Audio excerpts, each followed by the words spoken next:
On a frigid December afternoon in 1967, a small chartered plane hummed low over the grey waters of Lake Monona in Wisconsin.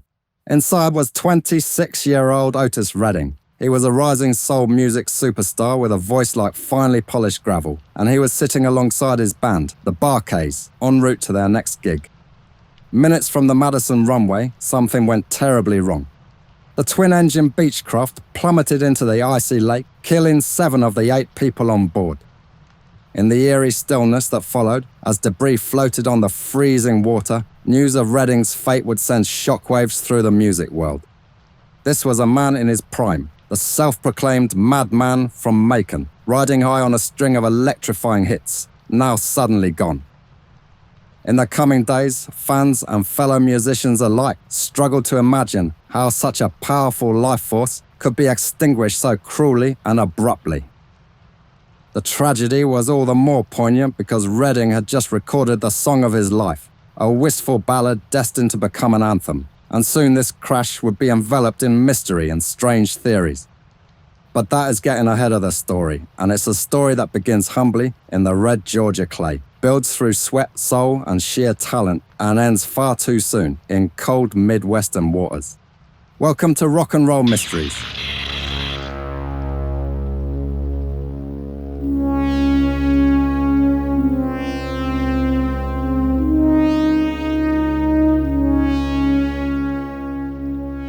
Otis Ray Redding Jr. was born September 9th, 1941, in the small town of Dawson, Georgia, the son of sharecroppers. When Otis was 5, his father, Otis Sr., moved the family to the nearby city of Macon, hoping to escape the hard-scrabble life of the rural peanut and cotton fields. Macon in the 1940s was segregated and stratified.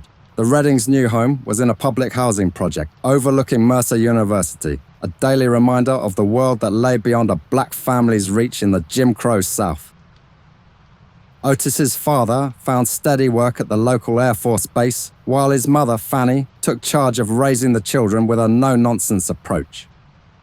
They were a church-going family, and young Otis's first singing was done in the pews of the Vineville Baptist Church in Macon, where his father occasionally preached and where gospel music filled the air. That gospel foundation, the call and response fervor, the emotional abandon of it all, would never leave his voice. From an early age, Otis Redding was immersed in music. He listened to the grand velvety crooning of Sam Cooke and the gritty shouts of Little Richard, 2 performers who represented polar ends of the black musical spectrum and whom he equally idolized. By his teens, Otis could imitate Little Richard's raucous whoops well enough to win local talent contests. He won the Macon DJ Hamp Swain's Teenage Party Talent Show so many times, 15 weeks in a row, that he was eventually banned to give someone else a chance. He would belt out Little Richard's up-tempo rockers or tender Cooke-style ballads with the same conviction, bringing down the house at the Douglas Theatre and other local venues. Music wasn't just a passion, it was also increasingly a necessity. In his mid-teens, Redding's father contracted tuberculosis and was frequently hospitalized. The family needed money, so Otis, the only son, quit school in 10th grade to work. He dug wells, pumped gas, any odd job he could find. And by night, he sang for dollars and quarters at local clubs. At 15, he was effectively the man of the house, carrying the weight of adult responsibility on adolescent shoulders. His life was one of pain and insecurity, yet Redding's singular gift was to pour that hardship into music. Every time he opened his mouth to sing, that big booming voice carried the burdens and hopes of his world. One night around 1960, Redding got the break he'd been praying for. Macon happened to be the hometown of Little Richard, and when Richard abruptly left rock and roll to become a preacher, his band The Upsetters found themselves in need of a vocalist. The teenage Redding jumped at the chance to fill in for his idol's group. Soon he was singing on the same stages Richard had rocked, channeling the same high-octane energy. This led to more gigs around Georgia and to a partnership with a local guitarist named Johnny Jenkins, a flashy showman for whom Otis sometimes sang and more often served as driver and valet. In 1962, Jenkins was invited to record at Stax Records, the hot new soul label in Memphis. Because Jenkins didn't have a driver's license, Redding offered to drive him the 400 miles to Tennessee. Otis was not officially on the bill that day. He was just the backup guy, but he carried with him a hope that somehow he might get a turn at the microphone. At Stax's modest studio on McLemore Avenue in Memphis, Jenkins' session wrapped up early, with 40 minutes of unused studio time. As the story goes, Otis Redding piped up and asked the producer, Jim Stewart, if he could audition a song. With nothing to lose, Stewart shrugged and let the young man have a try. Backed by the studio's house band, Booker T. Jones on organ, Steve Cropper on guitar, Donald Duck Dunn on bass, and Al Jackson Jr. on drums, Otis launched into a slow-burning ballad he'd co-written called These Arms of Mine. Cropper later said, "I couldn't believe this guy's voice. It was raw yet tender, bursting with longing." The producers were impressed. Stewart, who initially wasn't sure the world needed another Little Richard, now heard something fresh in Otis, an emotional authenticity that could cut through the noise. Before Redding had even left Memphis, Stax's executives handed him a contract. The driver had become a recording artist in his own right. A quick reminder, before I go on, about the marvelous range of Rock and Roll Mysteries t-shirts currently available at the Rock and Roll Mysteries online store. The store is linked on screen now and down in the description, so you can have a look and see what takes your fancy. I've got 6 designs featuring some top artists, including Mark Bolan, Brian Jones, Graham Parsons, and Marianne Faithfull. All the shirts are totally exclusive and designed by me. This means that wearing one will be something a bit special. They are not available anywhere else. You'll be feeling both stylish and unique.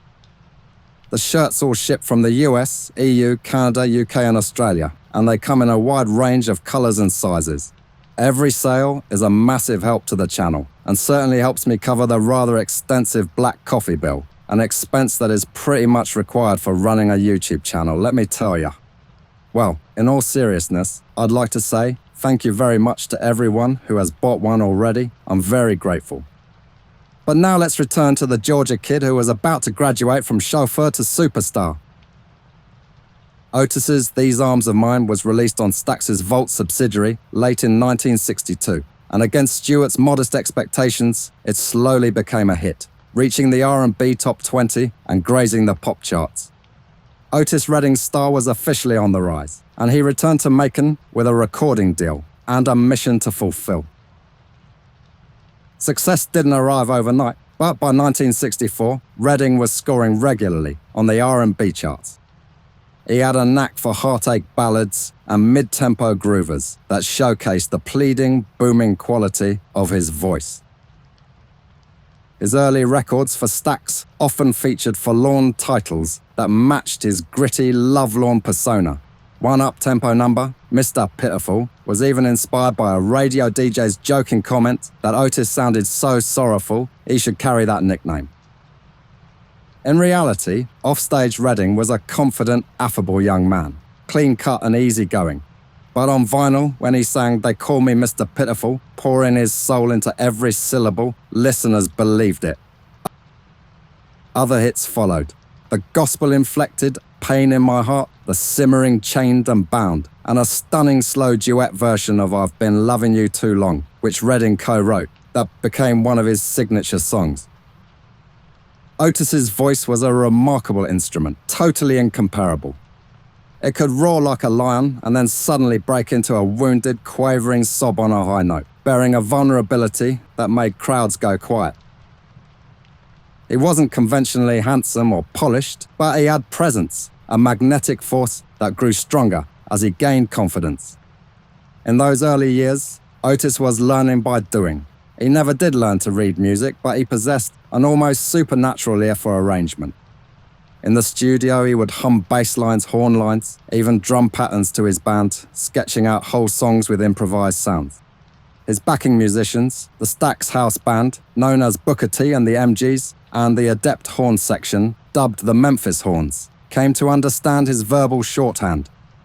Trumpet stabs, saxophone swells, subtle organ chords. Otis could hear it all in his head and convey it, no sheet music needed. What he couldn't articulate in words, he communicated through sheer feeling. Often the actual lyrics of his songs were simple, almost rudimentary. He wasn't interested in poetic complexity. He preferred to take something plainly written and sing the depth into it, as one of his biographers wrote.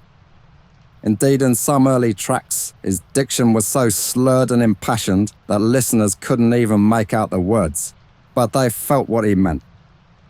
An example was his electrifying remake of the old standard Try a Little Tenderness. The song's words were genteel, even a bit banal on paper, to be honest. But when Otis Redding got hold of them, they became an emotional tour de force. He built Try a Little Tenderness from a gentle croon to a full-throttle soul explosion, practically preaching by the end for men to show compassion to their women. The track, released in late 1966, would become one of his biggest hits and a showstopper in concert, a perfect encapsulation of Redding's style of imploring his audience to feel something real. By 1965, Redding had released his landmark album Otis Blue, recorded in a marathon 24-hour session, during which he seemed, as one colleague put it, possessed. He pushed the Stax musicians through take after take, barely pausing, a man on a mission. Nobody was quite sure what was going on with him. He just seemed to be in a hurry. Not a hurry, obsessed, recalled Steve Cropper. If he wanted to go for 24 hours, we just did it. The result, Otis Blue, was a tour de force of Southern soul, mixing 3 Redding originals, including the devastating ballad Old Man Trouble and the first version of Respect, with striking covers of songs by Cook, Solomon Burke, Smokey Robinson, B.B. King, and even the Rolling Stones. Redding's cover of the Stones hit I Can't Get No Satisfaction was a particular masterstroke. He took the rock song's famous riff, originally intended by Keith Richards as a horn line, and actually gave it the brass treatment Richards had imagined. Redding's version was so fiery and unhinged that even Richards himself admitted he didn't truly like Satisfaction until he heard Otis sing it. On stage, Otis added the song to his set and it became a highlight, often kicking off some frenzied dancing in the aisles. Night after night, city after city, Otis Redding earned his reputation as one of the hardest working men in show business.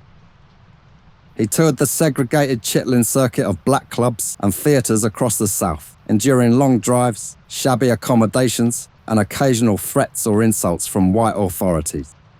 The hotels and restaurants were segregated, so we had to be creative. Remembered Booker T. Jones of those band road trips with Otis?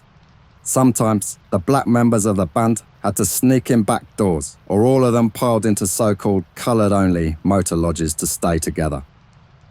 Through it all, Otis's performances only grew more intense. Early in his career, he had been somewhat stiff on stage, unsure of how to move his big 6'1" frame. But as his confidence soared, he turned his physicality into an asset. He would prowl the stage with a loose-limbed, long-striding gait that playfully exaggerated his country boy roots. He'd pogo in place in time with the beat, pump his fists in the air, drop to his knees, and then erupt back up in sync with a horn blast. The effect was electric, where Motown stars, like the Temptations, perfected elegant, precise choreography. Otis delivered something more natural, a raw physicality that was at once powerful and unrefined, the embodiment of what he proudly called a natural man style. He radiated a confident but unaffected erotic energy that white audiences of the mid-1960s simply had never seen from a black man on stage. In the era Otis grew up, black performers had been expected to keep their passions in check, especially around white people. Showing too much sex appeal could literally get a black man killed in parts of the South. Redding's own life spanned the same years as Emmett Till, the black teenager murdered in Mississippi in 1955 for supposedly whistling at a white woman. That was the deadly backdrop against which Otis learned to sing.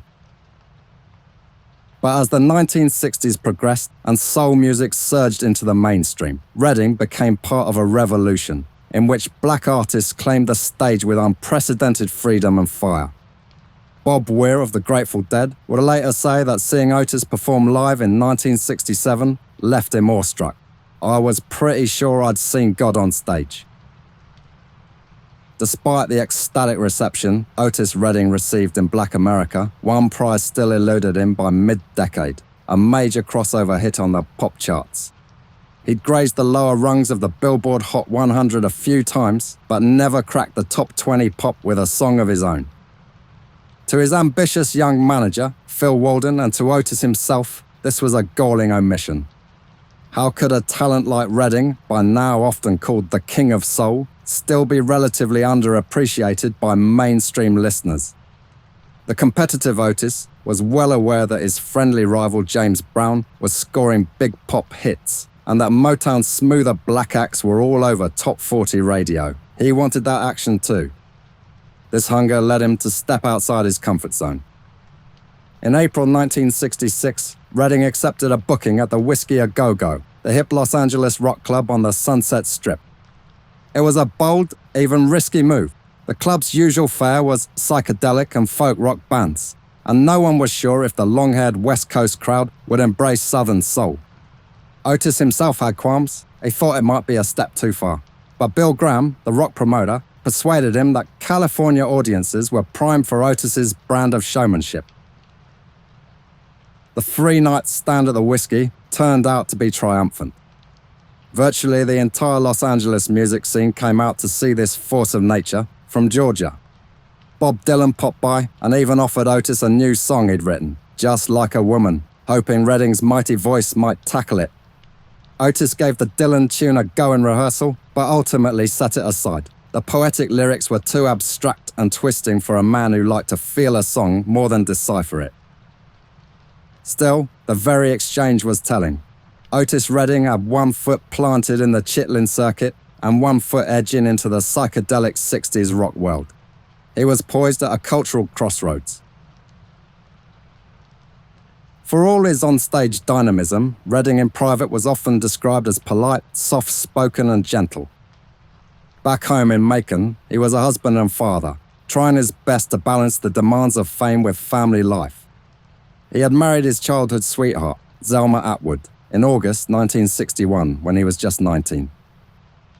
As his career picked up, Zelma stayed in Macon to raise their children, ultimately 4 in all, sons Dexter and Otis III, and daughters Carla and Demetria. Otis adored his family.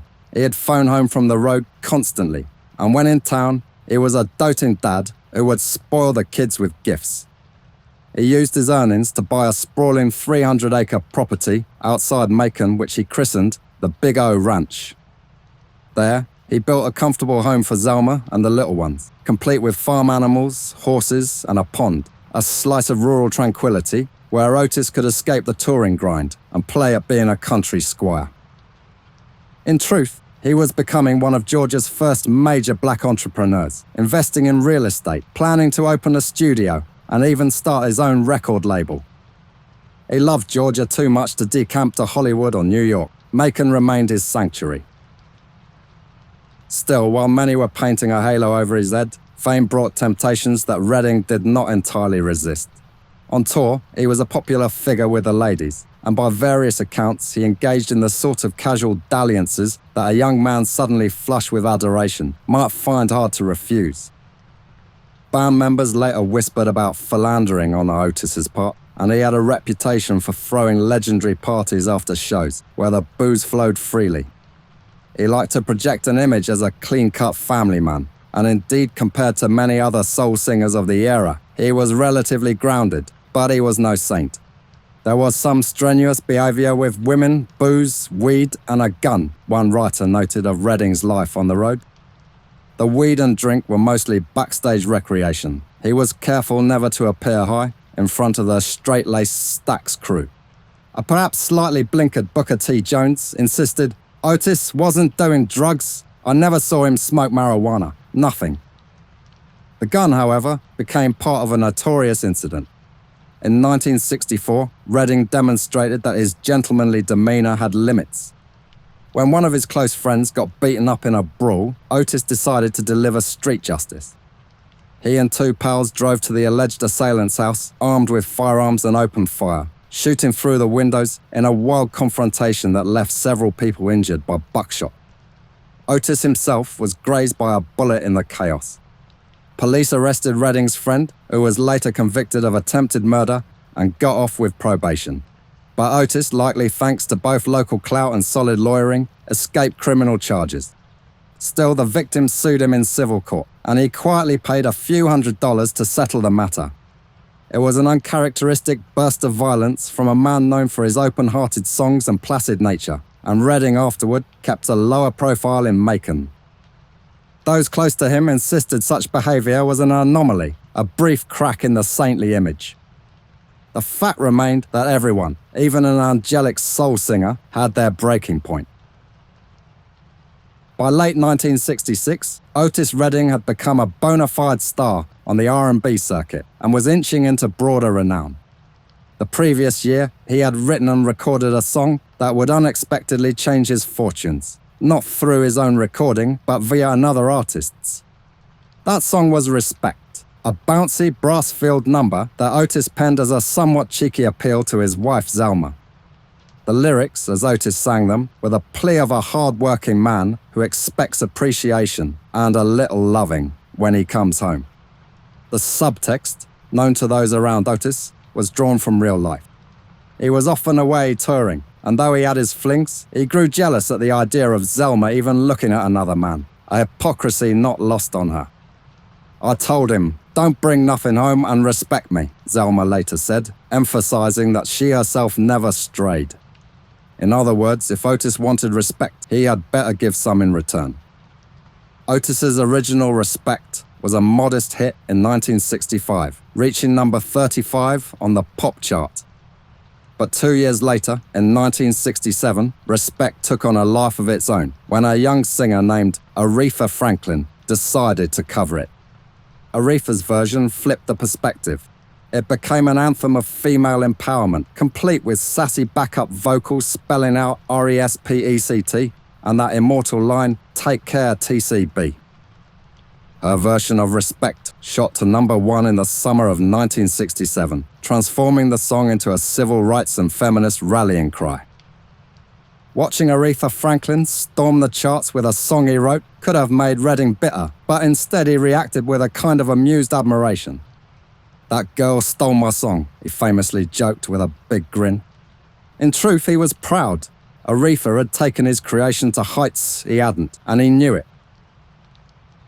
In June 1967, just as Aretha's Respect was ruling the airwaves, Otis stepped onto one of the biggest stages of his life, determined to stake his own claim on music history. That stage was the Monterey International Pop Festival in California, a 3-day extravaganza widely regarded as the launching pad of the Summer of Love. Redding's invitation to Monterey came somewhat at the last minute. The festival lineup was dominated by rock and folk acts such as Jefferson Airplane, Janis Joplin, The Who and Jimi Hendrix, and initially had almost no black soul performers. When word got around the music community, some started referring to it as Whitey's Festival. This prompted the organisers to seek out Otis Redding as the perfect artist to bridge the racial gap. Otis flew out west with his band and very nearly blew the whole festival apart. On the night of June 17, 1967, clad in a vivid teal-green suit that shimmered under the lights, Redding gave the performance of his career. The mostly white California hippie crowd had only dim awareness of him when he walked on. By the time he finished his 5-song set, they were on their feet screaming for more. He opened with the driving shake, worked through a wrenching "I've Been Loving You Too Long," revved up the energy with Satisfaction, and of course included his version of Respect. Before launching into that tune, he slyly told the audience, "This is a song that a girl took away from me," drawing big laughs, then proceeded to reclaim it with a ferocious, hypnotic rendition. As he closed with "Try a Little Tenderness," building it higher and higher, the audience lost all inhibition. Even the flower-crowned hippies were now dancing with abandon rather than their usual peaceful swaying. When the final note died, Otis Redding stood momentarily astonished at the roar of applause. He had indeed stolen the show. Bob Weir wasn't the only one who saw something almost divine that night. Many later said that Monterey made Otis an icon. In the sea of tie-dye and paisley, he stood out in his incandescent green suit, looking 12 or 14 feet tall, as Grateful Dead's Weir described him. Otis himself knew it. Backstage, he was exuberant, thrilled by the realization that mainstream America finally felt him. He had found the love crowd, as he called the Monterey audience, and they had found him. Now, just as a brief aside, I'd like to remind you all that I have a second weekly show called Rock and Roll Histories that's running for YouTube members and Patreon supporters. One of the first episodes was a deep dive into the whole Monterey Pop weekend. Otis gets a mention, of course, but I also touch on the history of the project, the struggle to make it real, and of course, all the other major performers. If you want to have a listen, I'll stick a link on screen now to the Patreon page. Or you can hit the join button below this video. It's $5 a month, or about £4 if you're in the UK. That gets you a weekly audio episode and quite a few other nice perks. Not a bad deal, and it means I can dream of making this channel a job rather than a hobby. So I'm very grateful. There's even a week-long free trial on Patreon so you can listen to all the past episodes and see if you're into it. Anyway, on with the show. The Monterey breakthrough was the capstone of an already momentous year for Otis. A few months earlier, in spring 1967, Redding and several other Stax artists had toured Europe on the Stax Vault Revue, bringing gritty southern soul to venues like the Olympia Theatre in Paris and Finsbury Park in London. European audiences, including the Beatles and the Stones, greeted Otis like a conquering hero.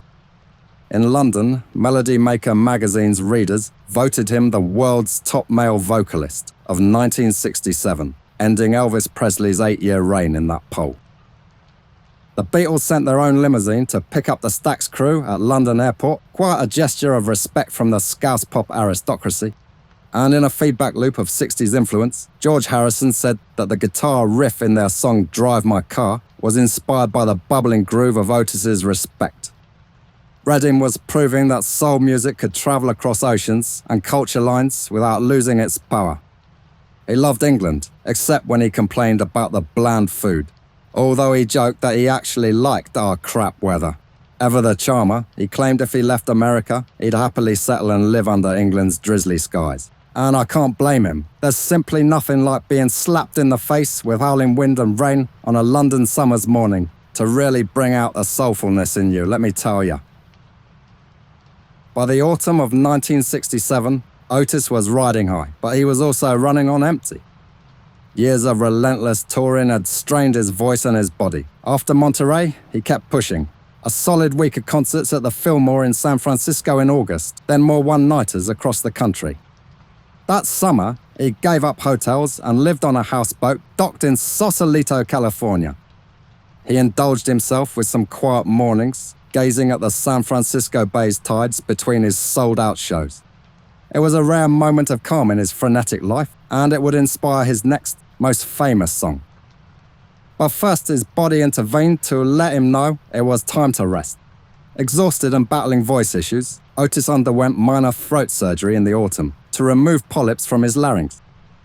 Doctor's orders forced him to cancel several weeks of shows, a bitter pill for a workaholic who hated letting audiences down. Yet the convalescence at his Big O Ranch turned out to be a creative sabbatical. Otis grew a shaggy goatee, stayed home with Zelma and the kids, and let his voice heal. And he did something he hadn't done since he was a boy. He simply listened to music for pleasure. In particular, Redding became obsessed with Sgt. Pepper's Lonely Hearts Club Band, the Beatles' groundbreaking new album released that summer. He wore out the grooves on his copy, marveling at how the Beatles, those same lads who loved his work, had totally reimagined what a pop album could be. To Otis, Sgt. Pepper was a, quote, uniquely adult artistic accomplishment. He saw it as proof that popular music could reach deeper, say more. It inspired him to evolve too. "I'm gonna be new," he told Zelma one day. He was determined that his next songs would break the mold, tapping into more introspective, even experimental territory. It was as if he'd glimpsed a path to ensuring his longevity, more songwriting, more producing, perhaps scaling back the grueling touring to nurture a longer-term artistic vision. For once, Otis Redding allowed himself to imagine the future rather than just survive the present. In early December 1967, Redding returned to the studio in Memphis, brimming with ideas. In just a few days, he and Steve Cropper wrote and recorded almost a dozen new tracks, which was an extraordinary burst of creativity. One song in particular captured everyone's attention. It was unlike anything Otis had done before, a wistful, mellow tune with folk and blues shadings, inspired by those serene days on the Sausalito houseboat. The working title was Sitting on the Dock of the Bay. Over a gentle guitar lick and a lapping maritime rhythm that pianist Booker T. Jones devised to evoke the tide, Otis sang of sitting by the water, watching ships roll in and out, wasting time. The lyrics also spoke of loneliness and weariness. I left my home in Georgia, headed for the Frisco Bay, he crooned, sounding worn down, 'cause I've had nothing to live for and look like nothing's gonna come my way. It was a very vulnerable sentiment from the usually indomitable Otis. His voice, now slightly softened and enriched post-surgery, conveyed a quiet resignation that was entirely new. Behind him, the Stax crew added masterful touches. As the session drew to a close on December 7th, 1967, Redding still hadn't worked out a final verse, so he playfully whistled a melody during the outro, intending to fill it in later. Of course, the whistling stuck and became perhaps the most memorable part of the masterpiece. Everyone in the studio felt they had bottled something special. Though bassist Duck Dunn admitted it didn't hit him at first, he thought the song was too different, maybe too soft. It didn't impress me, Dunn shrugged, worrying it might even be detrimental to Otis's image, but Redding knew better. With a grin, he called his manager, Phil Walden, right after the session and bragged, "Phil, I wrote that fucking million seller we've been talking about." In that moment, sitting on a studio stool in Memphis, Otis Redding was full of hope, dreaming of the vast new musical chapter that Dock of the Bay would open for him. The soul equivalent of Sgt. Pepper's was formulating in one of the genre's most brilliant artists, and he knew it. He had no idea the song would in fact become his epitaph.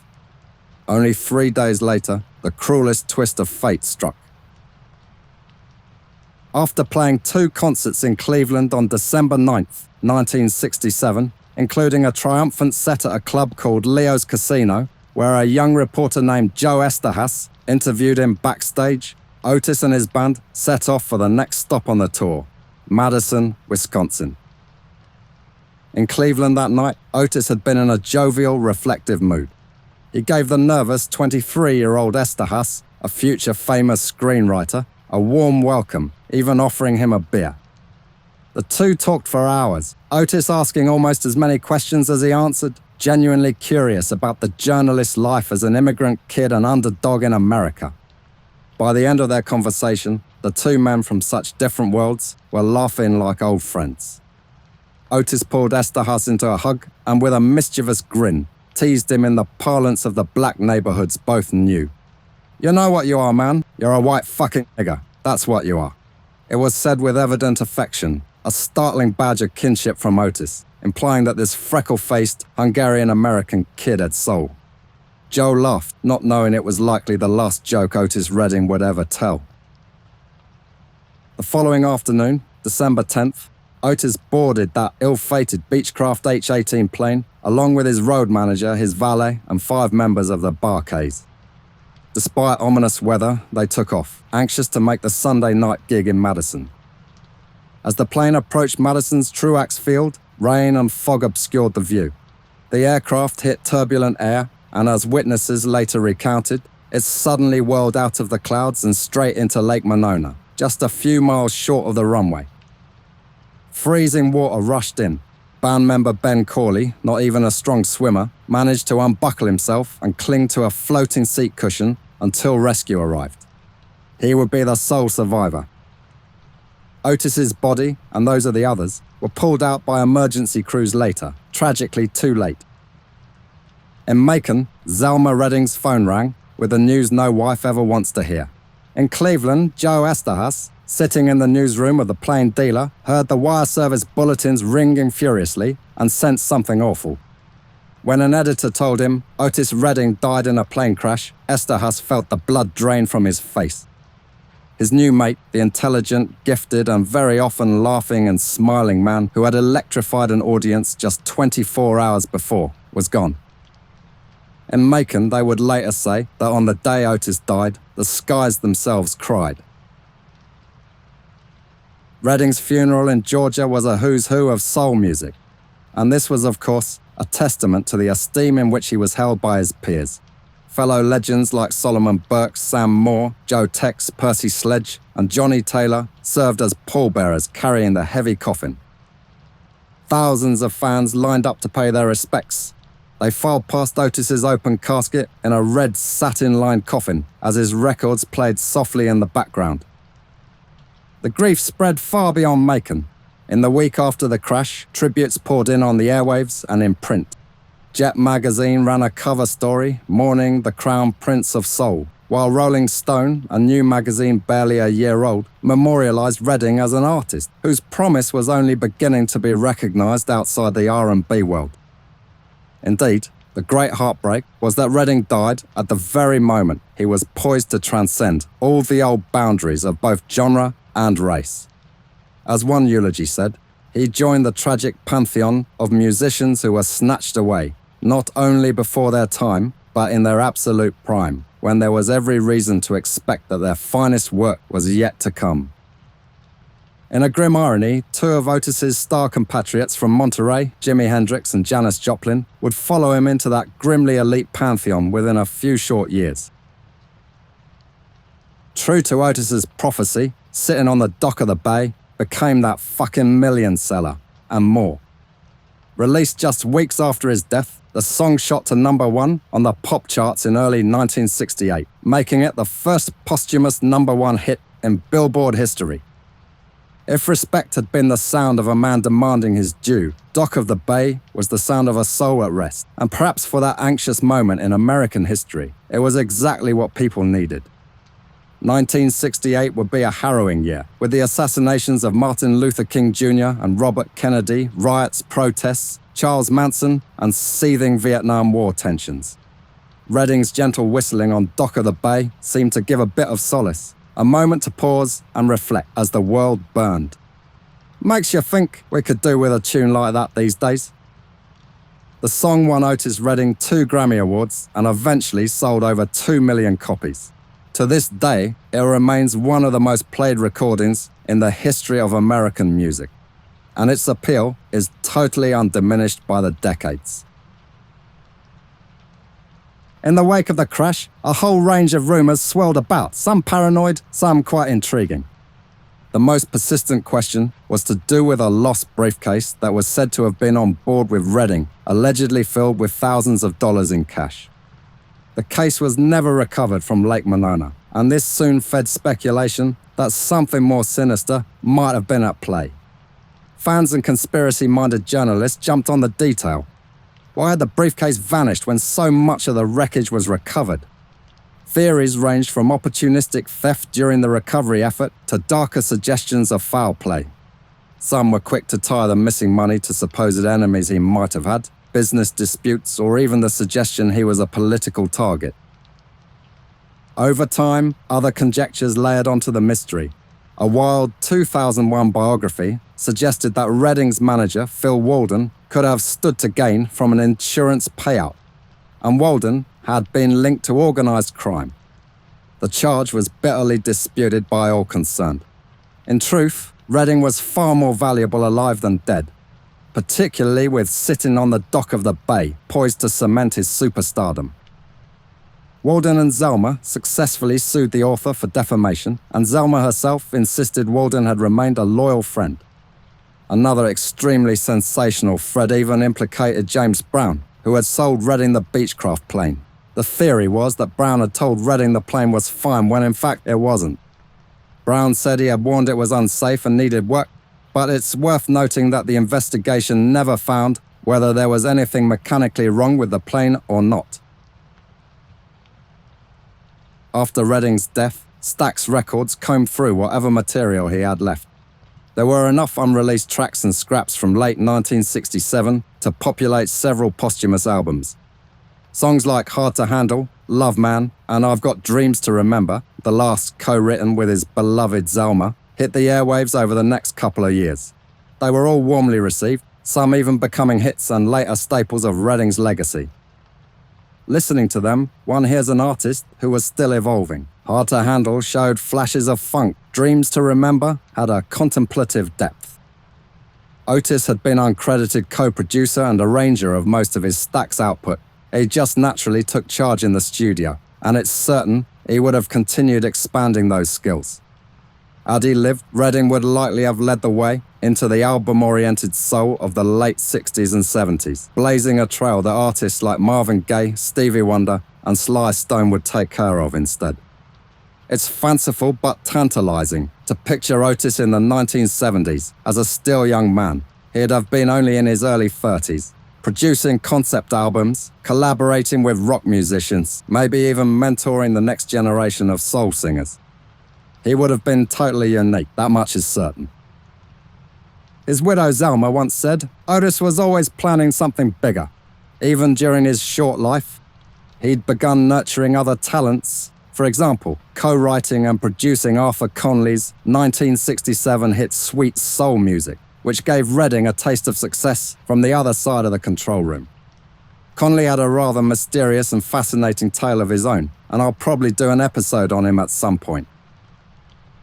Otis had also started a family band of sorts. His younger brother, Otis Redding, was an aspiring singer Otis hoped to promote. And Otis had launched a mini-label called Jotis Records to spotlight local artists. All those dreams were cut off in an instant. Nevertheless, he achieved in 5 short years what many couldn't in 50. Perhaps that's why his music carries a kind of concentrated potency. There is not a wasted moment in his catalogue. No cynical grab at trends, not an ounce of fat, just pure soul distilled. Bruce Springsteen, a generation on, would marvel at Redding's intensity and the way he sang every song as if his life depended on it. Generations of performers, black and white, have covered his songs in homage, from the Grateful Dead, who immortalized Hard to Handle in their repertoire, to Jay-Z and Kanye West, who in 2011 built their hit single Otis entirely around the loop of Redding's voice.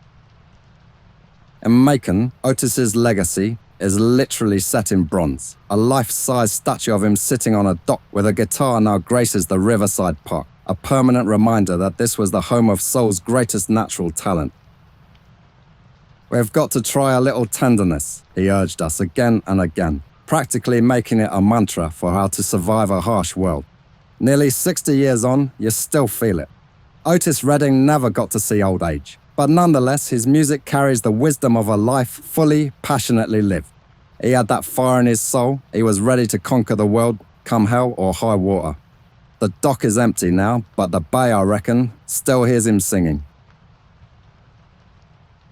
So, I hope you enjoyed this episode. Otis Redding was really a special talent. I've often wondered what we missed out on due to that plane crash. A lot, undoubtedly, in terms of his potential. Why not let me know which Otis song you like best in a comment, and have a chat down there. I love to see that, and I'll do my best to get back to any comments or questions you have.